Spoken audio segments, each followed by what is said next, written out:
નમસ્કાર વિદ્યાર્થી મિત્રો, ધોરણ 12 ઇકોનોમિક્સ પ્રથમ પ્રકરણ અર્થશાસ્ત્રમાં આલેખનો આ બીજો વિડીયો આપ નિહાળી રહ્યા છો। મિત્રો, પહેલો ભાગ જોયા પછી જ્યારે આપણે બીજો ભાગ જોવા જઈ રહ્યા છીએ ત્યારે મારે એક વાતનું ધ્યાન દોરવાનું છે કે જે આપણું આ પ્રથમ પ્રકરણ છે એમાંથી બોર્ડની પરીક્ષાના ગુણભાર મુજબ 8 માર્ક્સના પ્રશ્નો પૂછાય છે। એટલે એનો અર્થ સીધો એવો થયો કે આ પ્રકરણ સંપૂર્ણ તૈયાર કરો તો બોર્ડમાં 8 માર્ક્સ તમે મેળવી શકો। હવે આ માર્ક્સ કયા વિભાગમાં પૂછાશે એ પણ હું તમને કહી દઉં। આપ સૌ ચોપડો લઈને જ બેઠા છો તો એમાં પણ આપ લખી લેશો।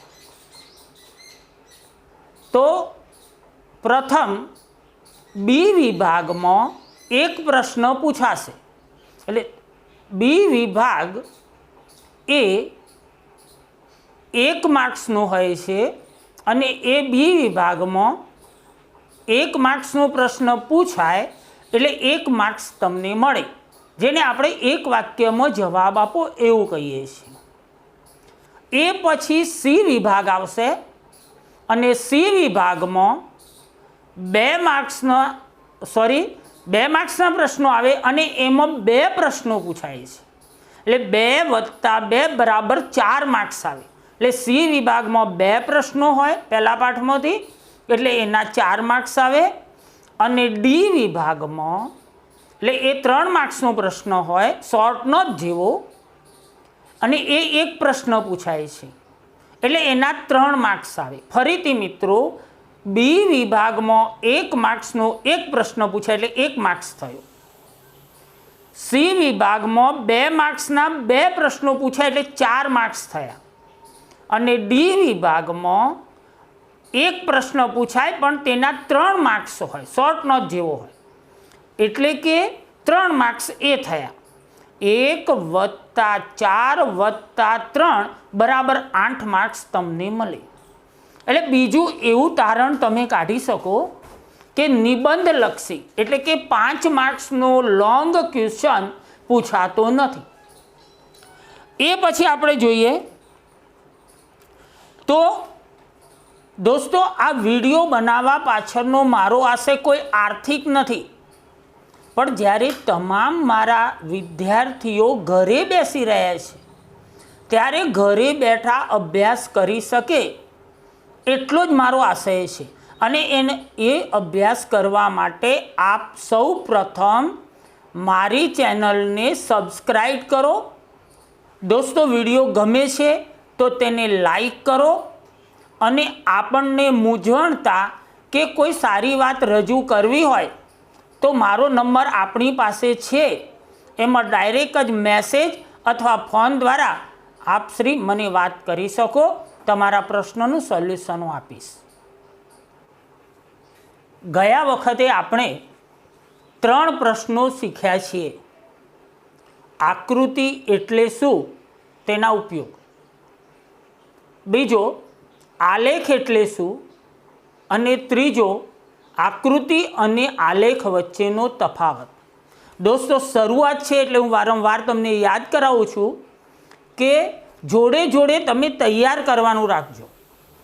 જ્યારે મને એવું લાગશે કે હવે મટીરિયલ્સ ભેગું થયું છે ત્યારે આપણે ટેસ્ટ લઈ લઈશું। આજે આપણે અર્થશાસ્ત્રમાં આકૃતિ અને આલેખનું મહત્ત્વ શીખવાનું છે। અહીં તમે જોઈ શકો છો, પ્રશ્ન છે અર્થશાસ્ત્રમાં આકૃતિ અને આલેખનું મહત્ત્વ સમજાવો। એટલે તમે જોડે જોડે લખવાનું રાખો। પ્રશ્ન એવો છે, અર્થશાસ્ત્રમાં આકૃતિ અને આલેખનું મહત્ત્વ સમજાવો। એટલે આપણે પ્રશ્નનો જવાબ લખવાની શરૂઆત એ રીતે કરીશું, અર્થશાસ્ત્રમાં આકૃતિ અને આલેખનું મહત્ત્વ નીચે મુજબ છે। હવે તમે લખતા નથી બીજું કશું, હું પહેલાં તમને સમજાવી દઉં પછી તમે લખશો। ચલો દોસ્તો, અહીં ધ્યાન આપો તો હવે આપણે એનો પહેલો મુદ્દો જોઈએ છીએ કે અર્થશાસ્ત્રમાં આકૃતિ અને આલેખનું મહત્ત્વ શું છે. તો સૌથી પહેલાં અહીં લખેલું છે કે આકૃતિ અને આલેખ દ્વારા અઘરો અને અટપટો લાગતો. બે શબ્દો યાદ રાખવાના છે આપણે, અઘરો અને અટપટો લાગતો. આખું વાક્ય આપણે પહેલાં ફરીથી લઈએ. આકૃતિ અને આલેખ દ્વારા અઘરો અને અટપટો લાગતો અર્થશાસ્ત્રનો અભ્યાસ. આપણે શું કરવાનું છે? તો અર્થશાસ્ત્રનો અભ્યાસ કરવાનો છે.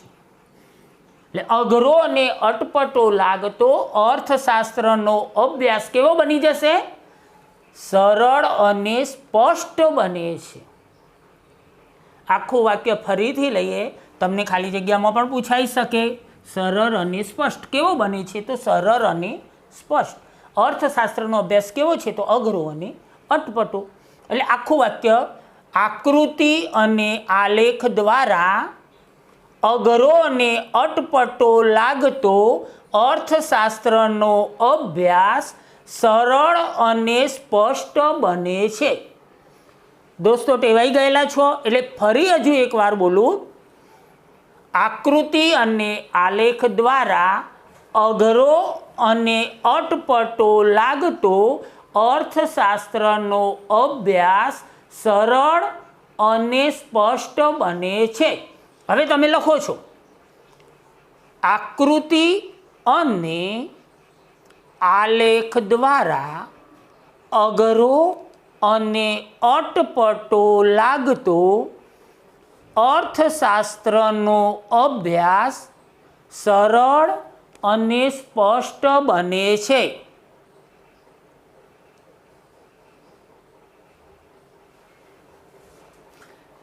ચલો મિત્રો, હવે આપણે બીજા મુદ્દા પર આવીએ છીએ. બીજા મુદ્દાની અંદર એવું કહ્યું છે અર્થતંત્રમાં આવતા કેટલાક પરિબળોના જુદા જુદા વર્ષોના. દોસ્તો એક વર્ષની વાત નથી, જુદા જુદા વર્ષો છે. અને એ જુદા જુદા વર્ષો જે છે એ આપણે એક જ આકૃતિમાં જોવા છે. તમે દોસ્તો યાદ કરો, ક્રિકેટ મેચ જોતા હો ત્યારે કોમેન્ટ્રી બધી આપણને યાદ રહેતી નથી, અથવા તો જ્યારે 10મી ઓવર ચાલતી હોય ત્યારે બીજી ઓવરમાં કયા બોલમાં કેટલા રન થયા હતા એ આપણે જોઈ શકતા, યાદ રાખી શકતા નથી. પણ જ્યારે આલેખ બતાવવામાં આવે, વારંવાર તમે જોજો ક્રિકેટ જોતી વખતે આલેખો બતાવવામાં આવશે અને બીજી ઓવરમાં કેવી રીતે રન કર્યા, અથવા તો પછી બધી ઓવરોને સરખાવવામાં આવે છે.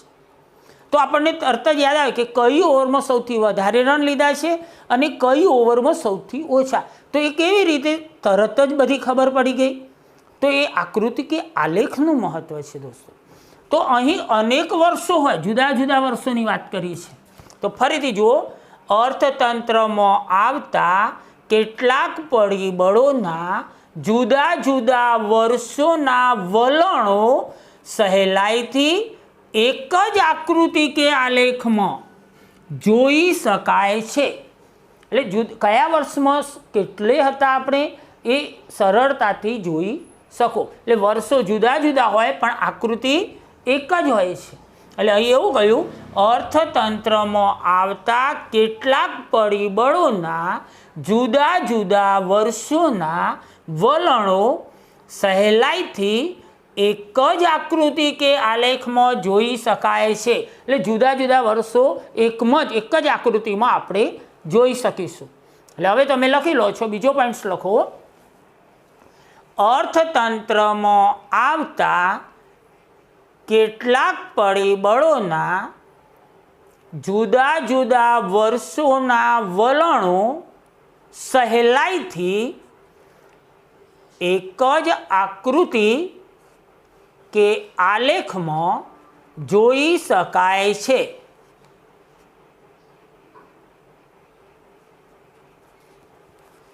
ચલો મિત્રો, હવે આપણે ત્રીજા મુદ્દા પર જઈએ છીએ. એનો ત્રીજો મુદ્દો આવો છે, અર્થતંત્રના વિવિધ ક્ષેત્રોમાં, ક્ષેત્રો 3 યાદ કરાવે છે મેં તમને. અર્થતંત્રના વિવિધ ક્ષેત્રોમાં થતા ફેરફારો સહેલાઈથી સમજી શકાય છે. એક જ આકૃતિમાં બધા ક્ષેત્રો બતાવી દીધા હોય કે ભાઈ કૃષિ ક્ષેત્રે કેટલો ડિફરન્સ થયો છે, અથવા તો રોજગારી જોવાની છે તો કૃષિ ક્ષેત્રમાં કેટલી રોજગારી છે, ઉદ્યોગ ક્ષેત્રમાં કેટલી રોજગારી છે, અને આ રીતે તમામ ક્ષેત્રો એક જ આકૃતિમાં બતાવી દેવામાં આવ્યા હોય એટલે સહેલાઈથી સમજી શકીશું. એટલે અર્થતંત્રના વિવિધ ક્ષેત્રોમાં થતા ફેરફારો સહેલાઈથી સમજી શકાય છે. ફરી એકવાર, અર્થતંત્રના વિવિધ ક્ષેત્રોમાં થતા ફેરફારો સહેલાઈથી સમજી શકાય છે.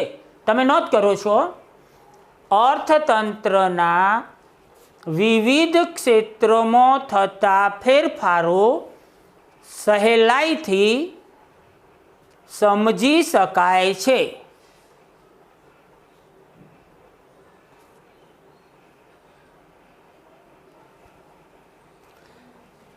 મિત્રો, એ પછી આપણે ચોથા મુદ્દા પર જવું છે કે જુદી જુદી બાબતોની સરખામણી, તુલના કરવાની હોય કે ધારો કે વર્ગમાં વિદ્યાર્થીઓ છે તો કોના સાપેક્ષમાં કયો વિદ્યાર્થી વધારે મહેનત કરે છે અથવા હોશિયાર છે, તો એ સરખામણી કરી, એકની બીજા સાથે સરખામણી. તો આ જે સરખામણી છે એ જો તો વર્ગો, પ્રદેશો, ક્ષેત્રો કે સમયગાળો. ફરી એકવાર, કોની સરખામણી? તો વર્ગો, પ્રદેશો, ક્ષેત્રો કે સમયગાળો. એટલે આખું વાક્ય આપણે આવું કરીશું: અર્થતંત્રના કેટલાક પરિબળો માટેની, ફરી એકવાર, અર્થતંત્રના કેટલાક પરિબળો માટેની વર્ગો, પ્રદેશો, ક્ષેત્રો કે સમયગાળા વચ્ચેની સરખામણી સહેલાઈથી કરી શકાય છે. ફરીવાર, હજુ એકવાર, અર્થતંત્રના કેટલાક પરિબળો માટેની વર્ગો, પ્રદેશો, ક્ષેત્રો કે સમયગાળા વચ્ચેની સરખામણી શું કરવાનું છે? તો સરખામણી સહેલાઈથી કરી શકાય છે. આમ લખીને કરવી હોય તો આખું અકવડ બને, પણ ધારો કે આકૃતિ કે આલેખ દ્વારા આખી વાત રજૂ કરવાની હોય તો એકદમ સરળ બની જાય, સહેલું બની જાય અને જોવાથી તરત જ ખબર પડી જાય. તો આ મુદ્દો એવું કહેવા માગે છે કે અર્થતંત્રના કેટલાક પરિબળો માટેની વર્ગો, પ્રદેશો, ક્ષેત્રો કે સમયગાળા વચ્ચેની સરખામણી સહેલાઈથી કરી શકાય છે. હવે તમે લખી લો છો ચોથો મુદ્દો: અર્થતંત્રના કેટલાક પરિબળો માટેની વર્ગો, પ્રદેશો, ક્ષેત્રો કે સમયગાળા વચ્ચેની, ચાર વસ્તુ યાદ રાખજો દોસ્તો: વર્ગો, પ્રદેશો, ક્ષેત્રો કે સમયગાળા વચ્ચેની સરખામણી સહેલાઈથી કરી શકાય છે.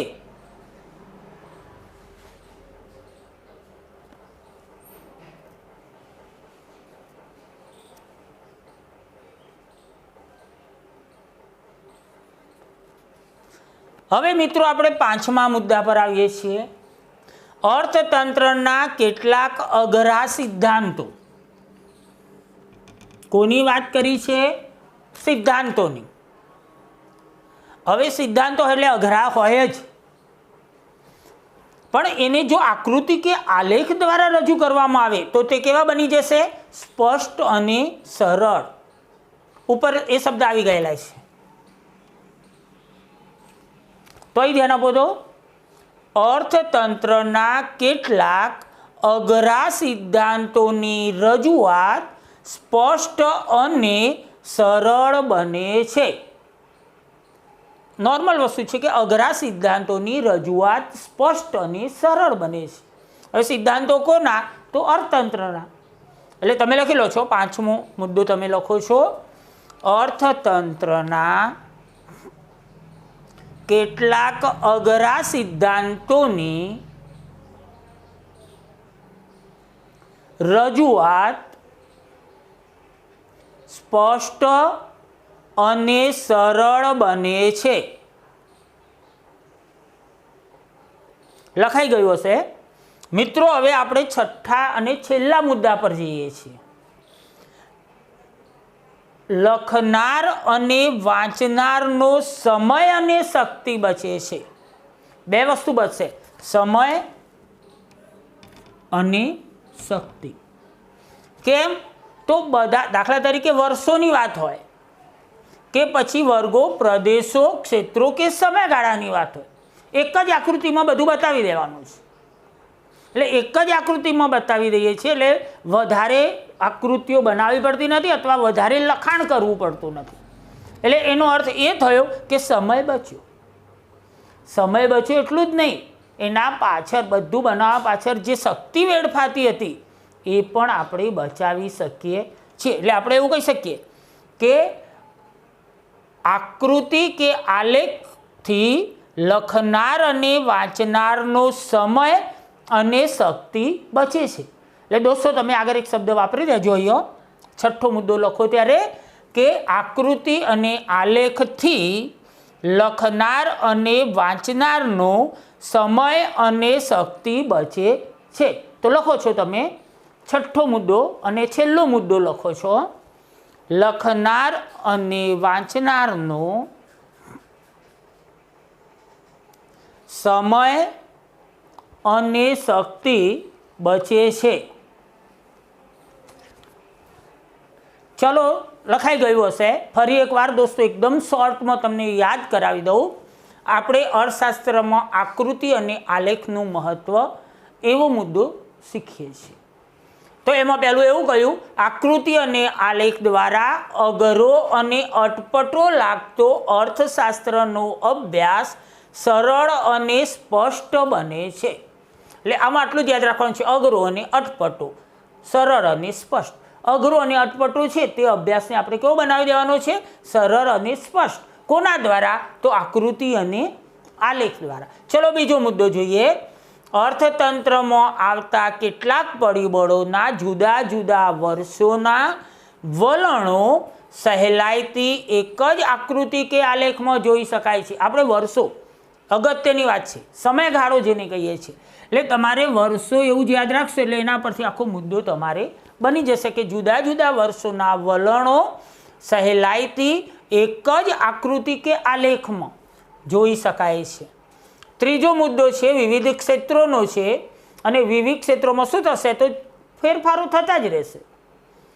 સમયે સમયે એમાં ફેરફારો થતા જ હોય અને જો આકૃતિ દ્વારા એ જોઈએ જુદા જુદા સમય તો સહેલાઈથી સમજી શકાય। એટલે ત્રીજો મુદ્દો એવો બનાવ્યો, અર્થતંત્રના વિવિધ ક્ષેત્રોમાં થતા ફેરફારો સહેલાઈથી સમજી શકાય છે।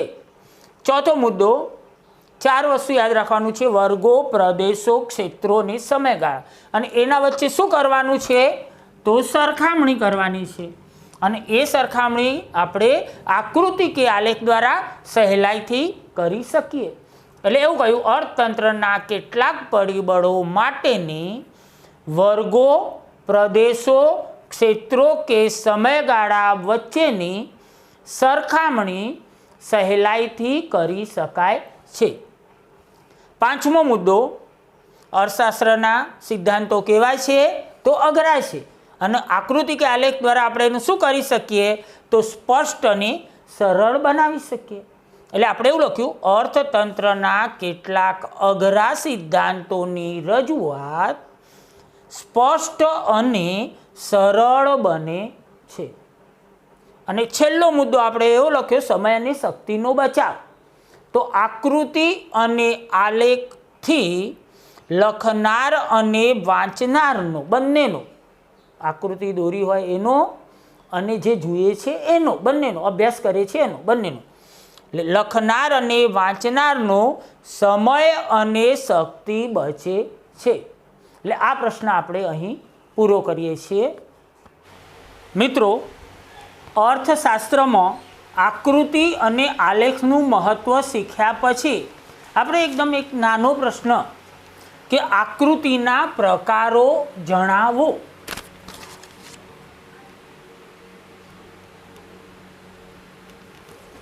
એવો શીખવો છે।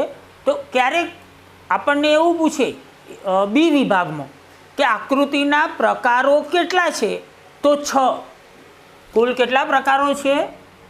6 પ્રકારો. એટલે એક આપણે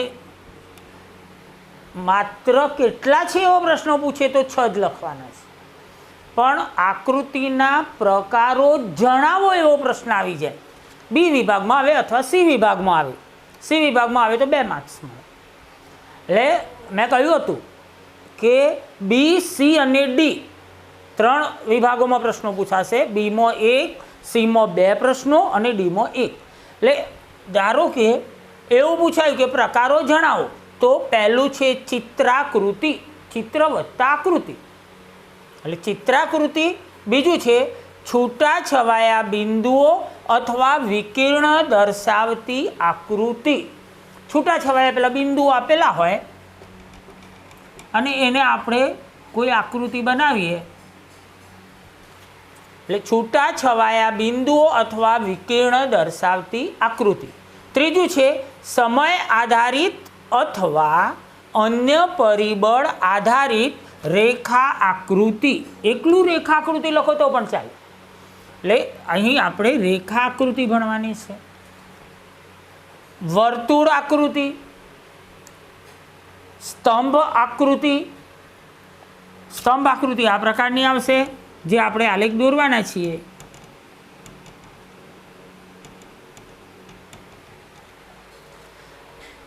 વૃત્તાંશ આકૃતિ એ પણ આપણા અભ્યાસક્રમ. એટલે કુલ 6 થયા: ચિત્રાકૃતિ, છૂટાછવાયા બિંદુઓ અથવા વિકિરણ દર્શાવતી આકૃતિ, સમય આધારિત અથવા અન્ય પરિબળ આધારિત રેખા આકૃતિ. ચોથું છે વર્તુળ આકૃતિ, પાંચમું છે સ્તંભ આકૃતિ અને છઠ્ઠું છે વૃત્તાંશ આકૃતિ. એટલે આપણા અભ્યાસક્રમમાં 3 જ ભણવાના આવે છે. પણ પ્રશ્ન પૂછાય જણાવો તો કેટલા, તો 6. અને આ 6 દર્શાવવા પડે. અને આ 3 એટલે રેખાકૃતિ, સ્તંભ આકૃતિ અને વૃત્તાંશ આકૃતિ, આ 3 અભ્યાસક્રમમાં અંદર ભણવાના આવે છે. પણ જણાવવાના કે તો આપણે 6 જણાવવા પડે. મિત્રો, હજુ એકવાર યાદ કરાવી દઉં કે જો ચેનલ સબસ્ક્રાઈબ ન કરી હોય તો સબસ્ક્રાઈબ કરો, લાઈક કરવાનું ભૂલશો નહીં. તમારા મેસેજ આવે છે પણ લાઈક કરવાનું ભૂલી ગયા છો, તો લાઈક કરવાનું ભૂલશો નહીં. અને વિડીયો ગમ્યો હોય તો શેર પણ કરો.